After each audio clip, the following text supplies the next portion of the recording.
सभी को नमस्कार। संस्कृत विद्या चैनल में आप सबका स्वागत है। आज हम कक्षा नवमी विषय संस्कृतम षष्ठ पाठ भ्रांतो बालः, जिसका अर्थ है भ्रमित बालक, इसका अभ्यास कार्य करने जा रहे हैं। तो शुरू करते हैं अभ्यास कार्य। पहला प्रश्न, एक पदेन उत्तरत, एक शब्द में उत्तर देना है। प्रश्न देखिए, कह तंद्रालु। तंद्रालु का मतलब आलसी। कह तंद्रालु, कौन आलसी है? बालकः, यहाँ पे जो भ्रांतो बालः है वह बालक ही तंद्रालु है, वह आलसी है। तो इसका उत्तर हुआ बालकः। ख में, बालकः कुत्र ब्रजंतम मधुकरम अपश्यत। बालक ने कहाँ पर ब्रजंतम जाते हुए मधुकर को देखा। मधुकर भंवरा, कहाँ पर जाते हुए भंवरे को, मधुकर को बालक ने देखा? उद्याने, उद्यान का मतलब बगीचा, बगीचे में जाते हुए भंवरे को देखा। अगर इसको यहाँ पे लगा करके, जैसे ये रेखांकित शब्द हैं, प्रत्येक प्रश्न में रेखांकित है, तो रेखांकित शब्द की जगह में अगर ये उत्तरवाचक शब्द लगा करके देखेंगे तो यही पूर्ण वाक्य में उत्तर होगा। और अगर केवल यही उत्तर लिखेंगे तो एक पदेन उत्तर होगा। तो बालकः उद्याने ब्रजंतम मधुकरम अपश्यत, बालक उद्यान में जाते हुए मधुकर को देखा। उद्याने इसका उत्तर है। ग में, के मधु संग्रह व्यग्राह अभवन, कौन मधु के संग्रह में लगे हुए थे? व्यग्रह माने जुटे रहना, लगे रहना। कौन मधु, मधु माने शहद, शहद को इकट्ठा करने में कौन लगे हुए थे? मधुकराः। मधुकरा माने मधुकर, भंवरे। घ चटकः कया तृणशालादिकम आददाति। चटकाः चिड़िया, किससे? कया माने किससे, तृणशलाकादिकम, तृणशलाका जो घास के जो तिनके हैं, तिनके आदि ले करके जाती है। किससे वो उठा करके ले जाती है? तो कया की जगह आएगा चंचुआ। अगर यहाँ चंचुआ लिखेंगे तो पूर्ण वाक्य में भी उत्तर हो जाएगा। अकेले चंचुआ लिखेंगे तो एक पदेन उत्तर होगा। अंगा, चटकः कस्य शाखायां नीडं रचयति। चिड़िया किसकी शाखा में नीडं रचयति, नीडं माने घोंसला बनाती है। चिड़िया किसकी शाखा में, कौन से पेड़ की शाखा में वो नीड माने घोंसला बनाना चाहती है? तो कस्य शाखा, कस्य की जगह आएगा बटद्रुमस्य। बटद्रुम कहते हैं बरगद का पेड़। बरगद के पेड़ की शाखा में वह अपना घोंसला बनाना चाहती है चिड़िया। च में, बालकः कीदृशं श्वानं पश्यति। बालक किस प्रकार के श्वान को देखता है? श्वान का अर्थ होता है कुत्ता। किस प्रकार के कुत्ते को देखता है? पलायनमानम, पलायनमानम श्वानं पश्यति, भागते हुए कुत्ते को देखता है। बालकः पलायमानम श्वानं पश्यति, ये एक पदेन उत्तर हुआ। छ में, श्वानः कीदृशे दिवसे पर्यटति। श्वान जो कुत्ता है किस प्रकार के, कैसे दिन में पर्यटति, घूमता है या घूम रहा है? किस प्रकार के दिन में वह घूम रहा है? निदाघ दिवसे, निदाघ माने प्रचंड गर्मी, बहुत गर्मी हो रही, ऐसे दिन में वह कुत्ता घूम रहा है। तो इस प्रकार से अगर आप केवल ये लिखते हैं एक पदेन उत्तर होगा, और इनको प्रश्नवाचक शब्दों के बीच में लिखते हैं और पूरे वाक्य उतारते हैं तो ये फिर पूर्ण वाक्य में उत्तर भी बन सकता है। तो इस प्रकार के आपका पहला प्रश्न पूर्ण हुआ।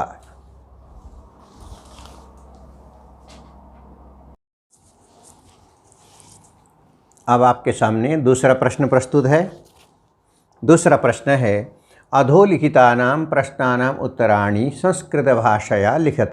नीचे लिखे प्रश्नों के उत्तर संस्कृत भाषा में दीजिए। प्रश्न देखिए, क बालः कदा क्रीडितुम अगच्छत। बालक कब खेलने के लिए गया?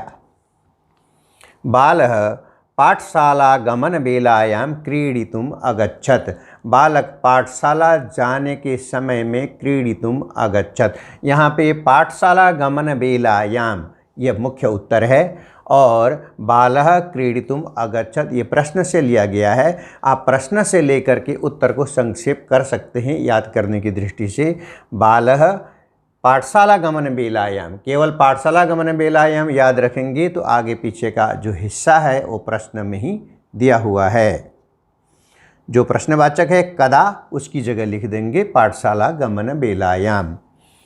ख प्रश्न है बालस्य मित्राणि किमर्थम त्वरमाणा अभवन। बालक के जो मित्र थे किमर्थम किस लिए, त्वरमाणा अभवन जल्दीबाजी कर रहे थे। बालक के मित्र किस लिए जल्दीबाजी कर रहे थे, तो किमर्थम ये प्रश्नवाचक है। प्रश्नवाचक की जगह में अगर आप उत्तरवाचक शब्द लिख देंगे तो उत्तर मिल जाएगा और पूर्ण वाक्य के लिए आपको प्रश्नवाचक के सभी शब्दों को उतारना है, लेकिन प्रश्नवाचक शब्द की जगह में आपको उत्तरवाचक शब्द लिखना है।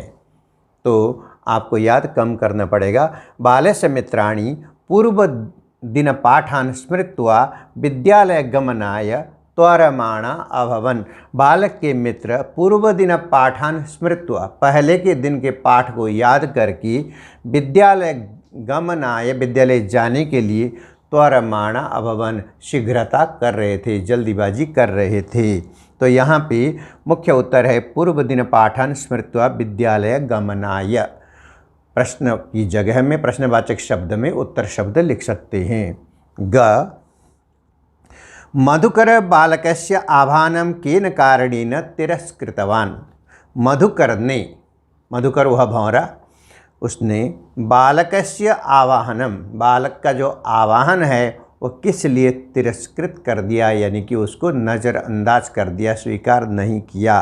तो केन यहाँ पर प्रश्नवाचक शब्द है, केन की जगह में मधु संग्रह व्यग्रा, मधु संग्रह व्यग्रा। अब इसमें उत्तर देखिए, मधुकर बालकस्य आवाहन केन कारणेन तिरस्कृतवान्। मधुकर मधु संग्रह व्यग्रह मधुकर, मधुकर क्या था, मधु संग्रह व्यग्र, मधु के संग्रह करने में, इकट्ठा करने में लगा हुआ था।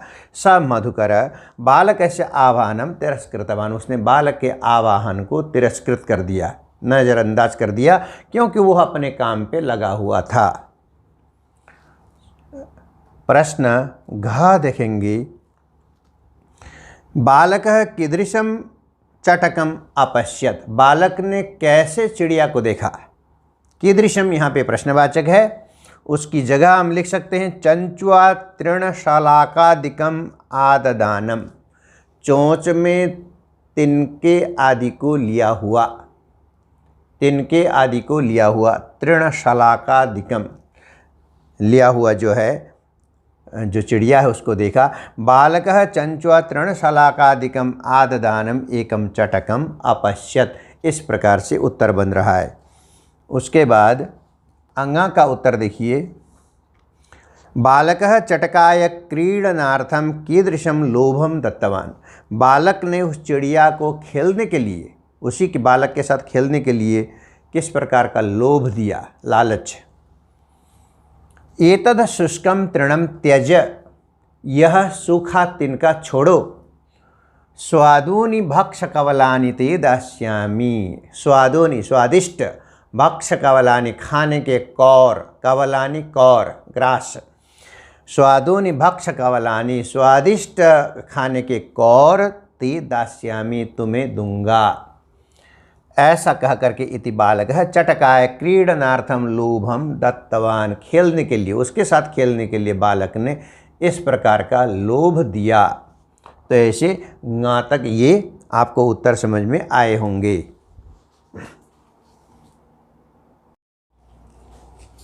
अब प्रश्न 2 का च।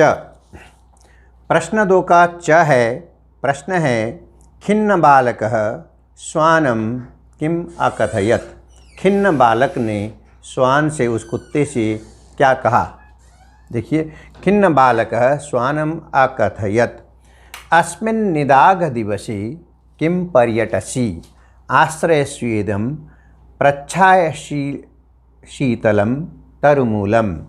अस्मिन् निदाघ दिवसे, मूल जो उत्तर है यहाँ से है, ये सब मूल उत्तर में से है।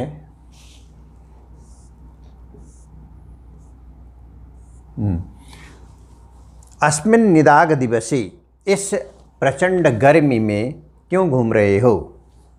आश्रय स्वेदम प्रच्छाय शीतलम तरुमूलम, इस तरु के मूल में, तरु माने वृक्ष, वृक्ष की छाया, वृक्ष की जो छाया है, तरु मूल में जो वृक्ष छाया है उसमें तुम आश्रय ले लो। आश्रय स्वेदम, अपने पसीने इतने बहने मत दो, वृक्ष के नीचे तुम आश्रय ले लो, शीतल वृक्ष के नीचे छाया में तरुमूलम आश्रय ले लो।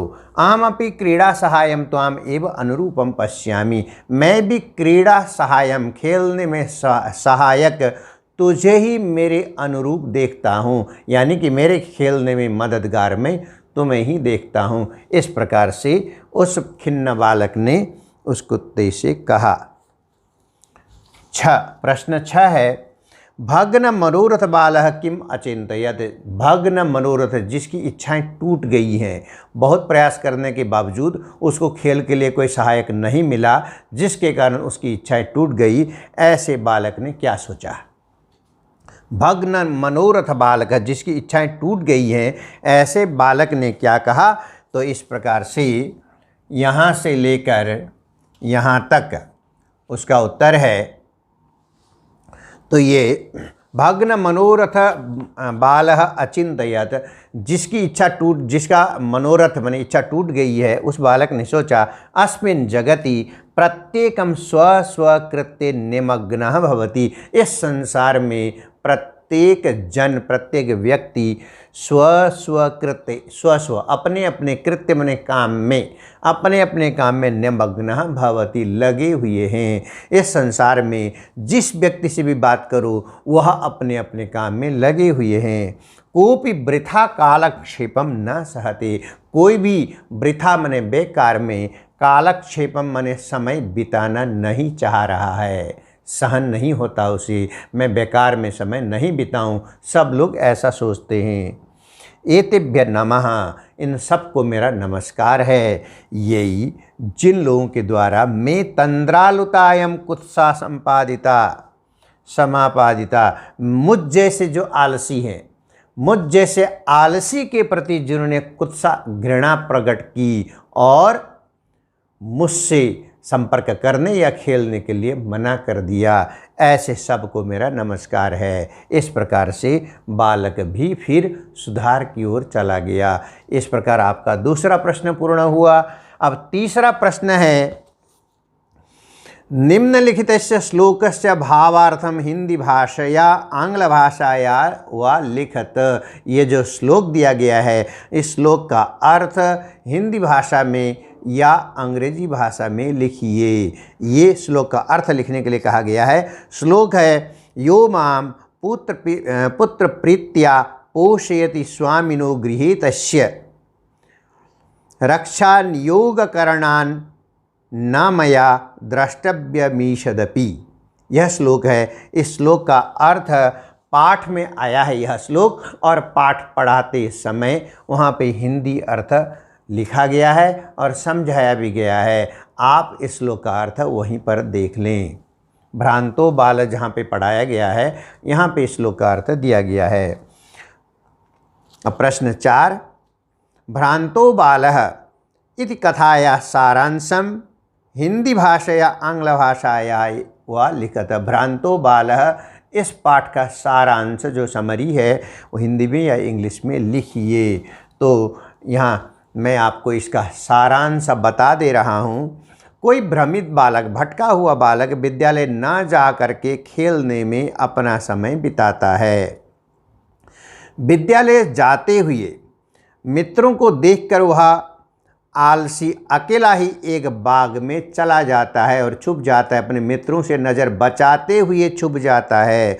वहाँ भौरे को बुलाता है, सबसे पहले वो भंवरे को बुलाता है। मधु संचय में व्यस्त भंवरे भी उसका साथ देने से इनकार कर देते हैं, क्योंकि भंवरे अपने काम पे लगे हुए हैं, इसलिए इस बालक के साथ आने और खेलने से इनकार कर देते हैं, इसकी बातों पे ध्यान नहीं देते। तो बालक चिड़िया को स्वादिष्ट भोजन का लालच देता है, लोभ देता है। घोंसले के निर्माण में व्यस्त चिड़िया भी और स्वामी की रक्षा करता हुआ कुत्ता भी बालक का साथ नहीं देती। चिड़िया को तो घोंसले का निर्माण करना है और वह भी बट वृक्ष के शाखा में करना है, बरगद के पेड़ में घोंसला बनाना है। बड़ा काम लेकर के चिड़िया चल रही है, बालक के बातों में आएगी तो चिड़िया उलझ जाएगी, इसलिए चिड़िया इनकार कर देती है कि उसके पास इतना टाइम नहीं है, उसको बहुत बड़ा काम करना है, बट वृक्ष में उसको घोंसला निर्माण करना है और अपने बाल बच्चों को सुरक्षित रखना है। उसके बाद वह फिर उस कुत्ते को कहता है, कुत्ते को अपना सबसे अच्छा साथी समझते हुए कुत्ते को बुलाता है, कहाँ भागे जा रहे हो, आओ मेरे साथ, मुझ जैसे मनुष्य से दोस्ती करो और आओ खेलते हैं। तो स्वामी की रक्षा करता हुआ कुत्ता भी अपना स्वामी का साथ देना चाहता है और बालक का साथ नहीं देना चाहता। कुत्ता भी उसको साथ देने से, खेलने से इनकार कर देता है। बालक सोचता है कि इस संसार में सभी अपने अपने कार्य में व्यस्त हैं, वह भी व्यर्थ में समय गंवाना छोड़कर विद्यालय चला जाता है और महान विद्वत्ता, प्रसिद्धि और संपत्ति को प्राप्त करता है। इस पाठ का सारांश यह है। तो इस प्रकार से आपके सामने ये चौथा प्रश्न तक पूर्ण हुआ।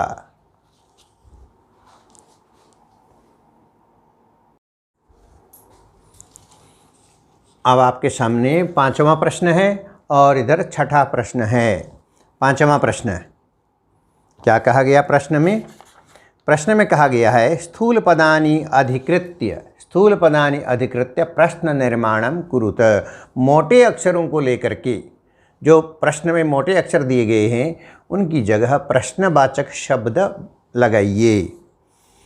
क स्वादूनि भक्ष कवलानि ते दास्यामि। स्वादूनि स्वादिष्ट, भक्ष कवलानि खाने के कौर, ते दास्यामि तुम्हें दूंगा।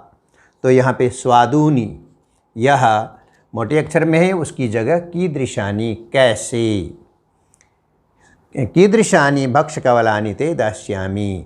तो प्रश्नवाचक बनते जाएंगे। ख में चटकः स्वकर्मणि व्यग्रः आसीत्।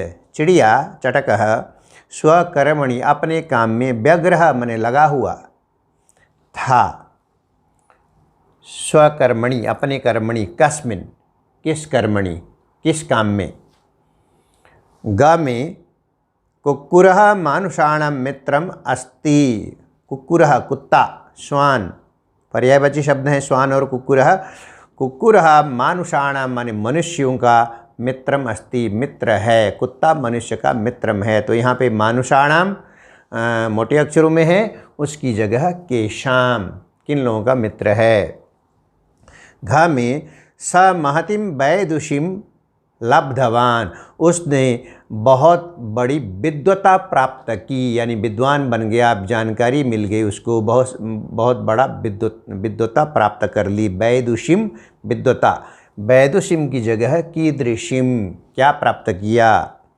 अंग में रक्षा नियोग करणात् मया न द्रष्टव्यम। रक्षा नियोग करणात् रक्षा के नियोग करने से मया न भ्रष्टव्यम मुझे भ्रष्ट नहीं होना चाहिए, रास्ता भटकना नहीं चाहिए। मैं तो रक्षा में लगा हुआ व्यक्ति हूँ, मुझे उस रास्ते से हटना नहीं चाहिए। तो रक्षा नियोग करणात् की जगह कस्मात।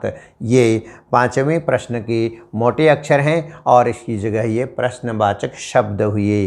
अब आपको प्रश्न 6 में चलते हैं। प्रश्न 6 में बताया गया है, एतेभ्य नमः, इन सब को नमस्कार है। इति उदाहरणम अनुसृत्य, ऐसा उदाहरण यह देख करके, नमः इत्यस्य योगी चतुर्थी विभक्ति। नमः शब्द जहाँ पे लगता है, नमः नमः नमस्कार करने के योग में चतुर्थी विभक्ति होती है, तो चतुर्थी विभक्ति लगाते हुए 5 वाक्य बनाइए।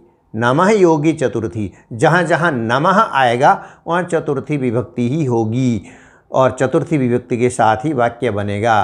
तो 5 वाक्य बनाने के लिए कहे, देखिए देवेभ्य नमः, देव शब्द है और चतुर्थी विभक्ति में बहुवचन में लगा देवताओं को नमस्कार। देवेभ्य, देवाय नमः भी होता है, देवाय नमः, एक देव को नमस्कार होने से देवाय, देव शब्द का चतुर्थी देवाय। फिर देवाभ्याम, 2 देव होने से देवाभ्याम नमः भी होगा और बहुवचन में देवेभ्य नमः भी होगा। गणेशाय नमः, दूसरा वाक्य है गणेश जी को नमस्कार है, तो गणेशाय नमः, गणेशाभ्याम नमः, गणेशेभ्य नमः। गणेश जी तो एक ही हैं, इसलिए यहाँ पे गणेशाय नमः हुआ, लेकिन बहुत सारे गणेश जी होंगे तो गणेशेभ्य नमः भी हो जाएगा। मात्रे नमः, माँ को नमस्कार, माँ को प्रणाम। माँ एक है, अगर हम अपनी माँ, धरती माँ, भारत माँ को गिनेंगे तो इसका भी मातृभ्य नमः कर सकते हैं। पित्रे नमः, पिता को नमस्कार है। शिवाय नमः, यहाँ पे मातृ और पितृ शब्द है और यहाँ पे शिवाय शिव शब्द है। शिव शब्द के चतुर्थी विभक्ति में शिवाय बनता है। मातृ शब्द के, पितृ शब्द के चतुर्थी में मात्रे और पित्रे बनता है। ये शब्द सब जगह नमः में इसलिए बदल रहे हैं कि इनका मूल रूप अलग अलग है और चतुर्थी विभक्ति लगने पर ये अलग अलग रूप दर्शाते हैं, इसीलिए अलग अलग है। शिव शब्द में अकारांत है और शिवाय बन जाता है बालकाय की तरह से, बालकाय नमः। लेकिन बालिका शब्द अगर उपयोग करेंगे तो बालिकायै नमः होगा, क्योंकि बालिका आकारांत शब्द है, इसीलिए ये सब हमें ख्याल रखना है। कृष्ण शब्द की जगह में कृष्णाय नमः। हनुमान नकारांत है, न अंत में है, नकारांत, हनुमते नमः हो जाएगा, हनुमते ही नमः। और विष्णु शब्द की जगह विष्णवे नमः। इस प्रकार से जो शब्द का मूल रूप है और वो मूल रूप से वह शब्द किस प्रकार से उसके शब्द रूप चलेंगे, उसी प्रकार से चतुर्थी विभक्ति में चले जाएंगे और चतुर्थी विभक्ति का एक वचन या द्विवचन या बहुवचन के हिसाब से जैसा भी वाक्य ज़रूरत है, जैसी आवश्यकता है, तो उस हिसाब से नमः योग में चतुर्थी विभक्ति लगाइए तो ये सारे वाक्य आपके सही होंगे। तो ये आपका 5वां और 6ठा प्रश्न पूर्ण हुए।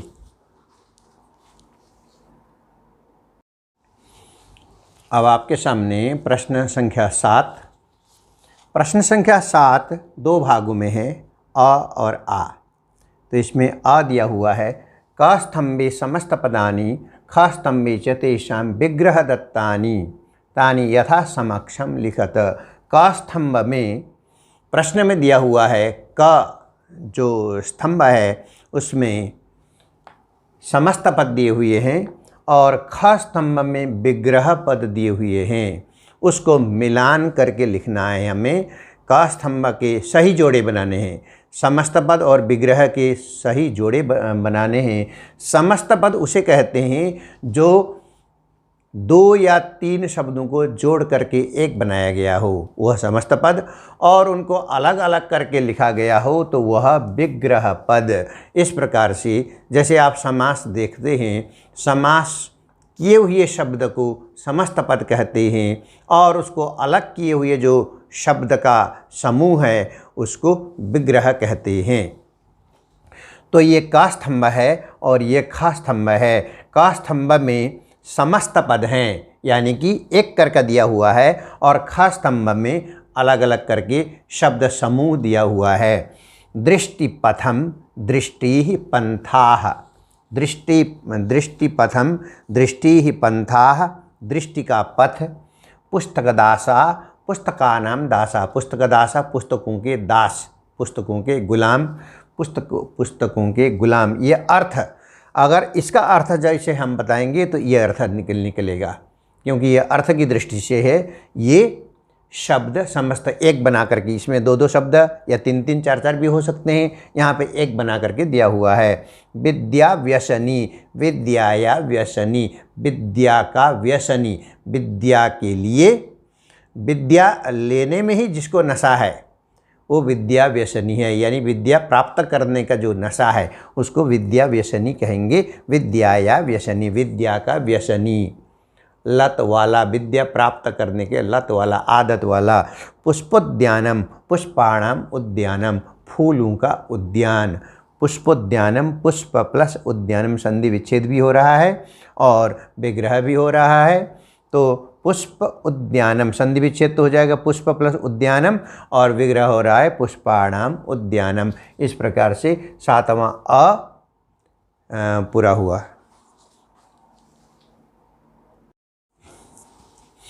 अब आपके सामने 7वां प्रश्न का आ भाग है, जो अंतिम प्रश्न भी है। 7वें प्रश्न के आ भाग में दिया हुआ है, अधोलिखितेषु पदयुग्मेषु एकम विशिष्य पदम अपरंच विशेषण पदम। विशेषण पदम विशेष्य पदम च पृथक कृत्वा लिखत। नीचे जो शब्द दिए गए हैं पदयुग्म, पदयुग्म माने शब्दों के जोड़े, 2 शब्दों के जोड़े होते हैं, तो शब्द के जोड़े दिए गए हैं जिसमें एक विशेष्य पद है, एक शब्द विशेष्य का है और दूसरा विशेषण का। अपरंच माने दूसरा विशेषण पद है, एक विशेष्य पद है।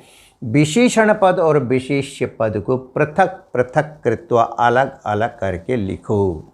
यहाँ पे दिया हुआ है, जैसे देखिए आप, खिन्न बालः, ये विशेषण पदम, ये विशेष्य पदम। तो इसमें विशेषण और विशेष्य अलग अलग करके दिए हुए हैं। ये पद युग्म है। खिन्न बालः, खिन्नः विशेष्य है और विशेष्य है बालः, विशेषण है खिन्न। ख में पलायनमानम श्वानम, भागते हुए कुत्ते को, पलायनमानम विशेषण है और श्वानम विशेष्य है। ग में प्रीत बालक, प्रीतः संतुष्ट बालक, प्रीतः विशेषण है और बालक उसका विशेष्य। घ में स्वादूनि भक्ष कवलानी, स्वादिष्ट खाने के कौर, तो स्वादूनि विशेषण है, भक्ष कवलानी विशेष्य है। और त्वरमाणा वयस्या, शीघ्रता करते हुए जो मित्र हैं, दोस्त हैं, तो त्वरमाणा विशेषण पदम, और वयस्या, वयस्या का मतलब मित्र, एक ही उम्र वाले जो बच्चे होते हैं वो वयस्य होते हैं, तो मित्र मंडली, तो वयस्या विशेष्य पदम। इस प्रकार से 7वां प्रश्न के ये आ भाग के साथ साथ कक्षा 9वीं विषय संस्कृतम षष्ठ पाठः भ्रांतो बालः, इसका अभ्यास कार्य पूर्ण हुआ। धन्यवाद।